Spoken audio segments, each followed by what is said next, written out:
Yeni dan aku Raffi Syara. hari ini kita akan ngobrol santai tapi tetap dengan tema yang luar biasa ya teman-teman. Ya, benar banget Ana. Kali ini kita akan membahas sesuatu yang sering didengar dalam kajian bahasa, yaitu kajian apa namanya? Persepsi bahasa dan hakikat bahasa. Nah, sebelum lanjut ke pembahasan selanjutnya,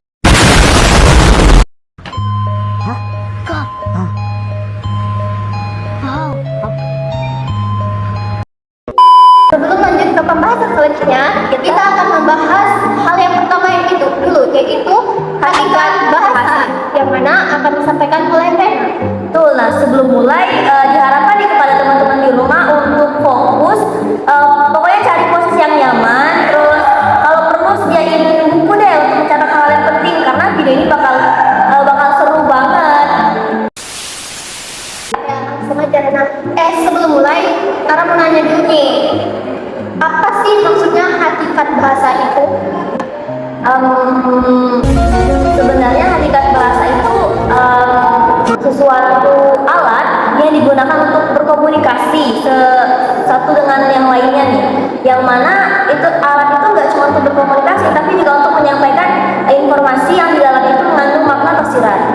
Oh, berarti bisa disimpulkan hakikat bahasa itu berupa alat komunikasi untuk kita, seperti contoh ini kita lagi berkomunikasi. Ya, Contohnya hakikat bahasa ya.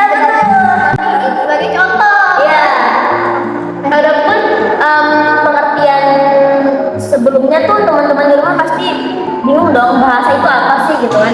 Nah, sebenarnya bahasa itu kalau menurut saya pribadi, bahasa itu adalah alat untuk berkomunikasi yang dia tuh nggak cuma untuk berkomunikasi tapi juga untuk menyampaikan informasi kepada orang lain. Nah, selain itu ada nih pengertian bahasa menurut beberapa ahli. Yang pertama itu ada Ferdinand Saussure. Dia ini adalah salah satu ahli linguistik di dunia. Beliau mengatakan bahwa bahasa itu adalah sistem yang terdiri dari tanda atau signify dan konsepnya itu dipresentasikan oleh tanda tersebut atau signify. Itu baru satu ahli. Udah banyak contoh-contoh tentang pembagiannya itu. Apalagi beberapa ahli. Ya, banyak banget soalnya karena kan di dunia ini ada banyak ahli linguistik ya, dan mau di luar maupun di dalam Indonesia itu banyak pengertian bahasa itu ya banyak, walaupun dapat disimpulkan kalau bahasa itu adalah alat untuk komunikasi. Oke, baik teman-teman. Itu tadi kita kan sudah membahas tentang pengertian dari hakikat bahasa. Nah, sekarang ada nggak sih ciri-ciri dari hakikat? Oh enggak, sebelum itu ada arti. Nggak ada dari mana. Apa sih aja? You didn't have to cut me off. Said that I could never know we were nothing. Don't leave me. Kan tadi ada pengertian nih teman-teman. Nah, sekarang kita bahas, kan setiap pengertian pasti ada ciri-ciri nggak sih yang melekat dari suatu pengertian itu. Nah, sekarang apa sih ciri-ciri dari hakikat bahasa? Jadi ciri-ciri hakikat bahasa itu yang pertama, bahasa itu adalah sistem. Kemudian bahasa itu berwujud lambang. Yang ketiga, bahasa adalah bunyi. Keempat, bahasa itu bermakna.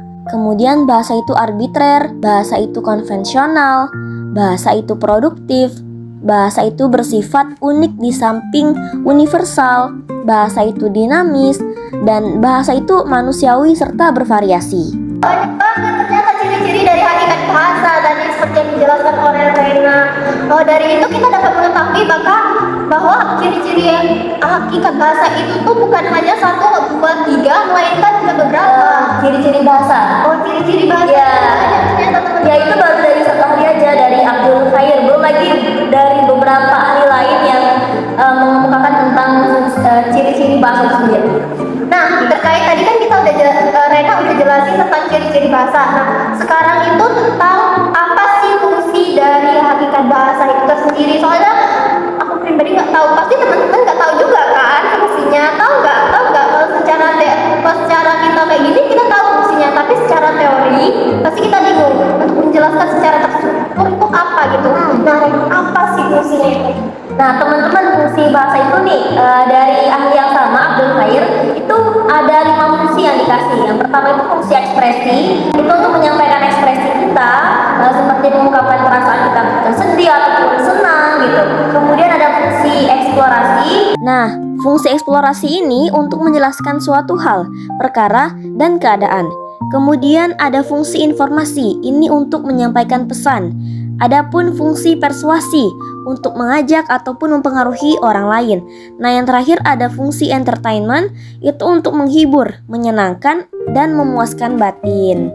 Itu teman-teman, itu 5 fungsi yang dikemukakan oleh satu ahli doang, apalagi 2 ahli. Pasti udah tentu sangat banyak kan teman-teman. Betul, karena kan yang mengemukakan nggak cuma Abdul Khair doang, karena Abdul Khair ini adalah ahli linguistik yang berasal dari Indonesia kan. Belum lagi ahli linguistik yang dari luar negeri itu banyak sekali teman-teman.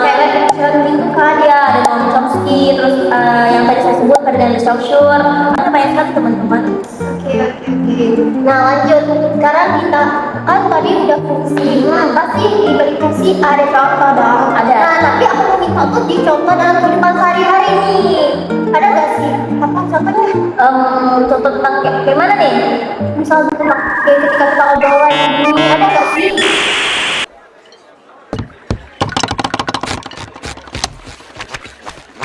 A few moments later. Misalnya nih ya, contoh untuk menyampaikan informasi nih.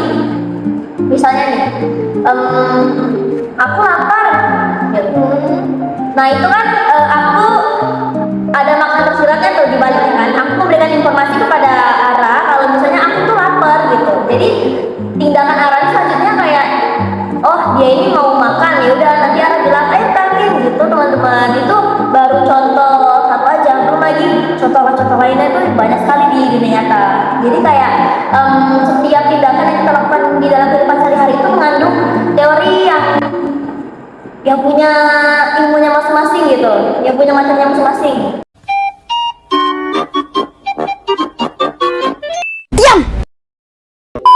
Oh, berarti tanpa kita sadari seperti kita ngobrol kayak gini aja udah termasuk ikat bahasa.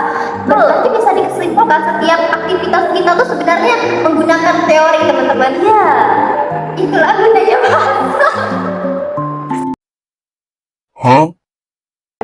nah itu dia teman-teman materi dari aku mengenai hakikat bahasa. Kemudian kita masuk nih ke materi selanjutnya yaitu persepsi bahasa yang akan disampaikan oleh Ara. Nah sebelum masuk ke pembahasannya nih aku mau nanya, sebenarnya persepsi bahasa itu apa sih? Oke, sebelum aku menjelaskan tentang persepsi bahasa, sebenarnya persepsi bahasa itu kita gunakan dalam keseharian juga, bukan hanya hakikat bahasa teman-teman, seriusan. Gimana tuh? Kalau dari istilah tuh persepsi, kalian ada gak sih kepikiran Apa sih ya? Aku keinget ini Apa dah? kita ngobrol santai aja ya. Persepsi itu aku keinget tentang persepsi pernikahan.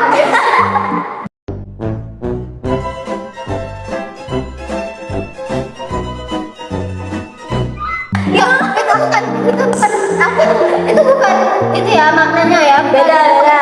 Bukan, salah. Persepsi bahasa itu menurut Sarifudin di tahun 2018 itu menjelaskan tentang proses kognitif yang mana menjelaskan tentang proses dari indera pendengar itu lanjut ke struktur. Aku nggak tahu Pak. Menurut Sarifudin di tahun 2018 itu persepsi bahasa adalah proses kognitif yang melibatkan indera pendengaran dan terus ada juga struktur di dalamnya dan untuk memahami dalam konteks komunikasi teman-teman. Secara ringkasnya kayak gini, ketika kita berbicara itu, ketika saya sama Rena berbicara, nah itu kan Rena ngomong kepada saya, nah ketika itu saya memproses dalam otak saya itu tentang pembahasan yang Rena bahas. Nah, jadi itu maksudnya persepsi bahasa bukannya pernikahan. Ya, Teman-teman. Oh, berarti persepsi bahasa itu kayak makna yang kita ambil nggak sih dari lawan bicara? Iya. Ini nah, aku dalam pikiran aku nih kayak gini gitu. Berarti itu namanya persepsi bahasa. Oh, begitu teman-teman. Nah, selain definisi nih, ada nggak sih macam-macam atau jenis-jenis dari persepsi bahasa ini gitu loh kan? Masa ya cuma satu aja sih definisinya gitu? Maksudnya ada nggak sih pembagiannya gitu? Nah, kalau di pembagian, kalau di pengertian mungkin cukup hanya segitu. Mungkin ada beberapa ahli yang akan membahas tentang itu bukan hanya tentang Syarif Udin, tetapi ada juga beberapa ahli yang menjelaskan. Tapi di sini ada pembagian yang mana itu tentang cara kita mengelola bahasa itu. Nah, itu terbagi menjadi 3 teman-teman. Yang pertama itu penerimaan stimulus. Tahapan ini melibatkan indera, terutama telinga untuk suara dan mata untuk simbol visual, misalnya tulisan. Contoh nih ya, saat seseorang mendengar kata apel ketika menangkap gelombang suara atau mata juga menangkap bentuk huruf apel itu. Nah, lanjut ke tahapan kedua yaitu pengelolaan stimulus. Stimulus yang diterima indera dikirim melalui saraf sensoris yang mana menuju otak. Nah, otak memproses informasi ini, misalnya mengubah gelombang suara menjadi bentuk yang dapat dikenali sebagai kata atau bunyi tertentu. Tahapan ketiga yaitu proses psikologis. Otak menafsirkan stimulus menjadi makna melalui proses kognitif, yang mana tahapan ini stimulus dibedakan dari sensasi murni. Artinya, otak tidak hanya mendengar bunyi atau simbol, tetapi memahami konteks dan makna bahasa tersebut. Contohnya yaitu mendengar kata apel, bukan hanya bunyi A-P-E-L, tetapi otak memahami itu adalah nama buah. Berarti itu kayak biologi gitu ya, karena kan ada ngomongin otak gitu kan? Iya, kurang lebih kayak gitu, tapi ini dalam sistem bahasa. Biologinya bahasa lah. Iya. Kalau misalnya teman-teman nggak ngerti, singkatnya biologi bahasa, ada itu aja. Oke.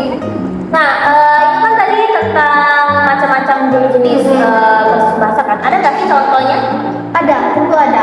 Nah, seperti contoh misalnya, Ara mau ke rumah Rena, tapi Ara bilang, Ara mau ke Nah, pasti di dalam otak Rena itu berpikir, rumah kan. Tanpa kita sadari itu secara tersirat itu tuh dari dalam otak kita tuh rumah, kata rumah. Terus ada lagi contoh satu lagi, misalnya kan Ara melihat Reva. Reva baru sampai, pagi banget ya. Itu kan kalau kita lihat itu kan bukan sebuah pujian kan, itu sebuah sindiran yang mana kata-kata kita memang manis, tetapi dalam bentuknya itu kayak Bakal lain kita sarkas. Iya gitu contohnya. Gitu. Jadi atau kok Macam tak betul je budak ni.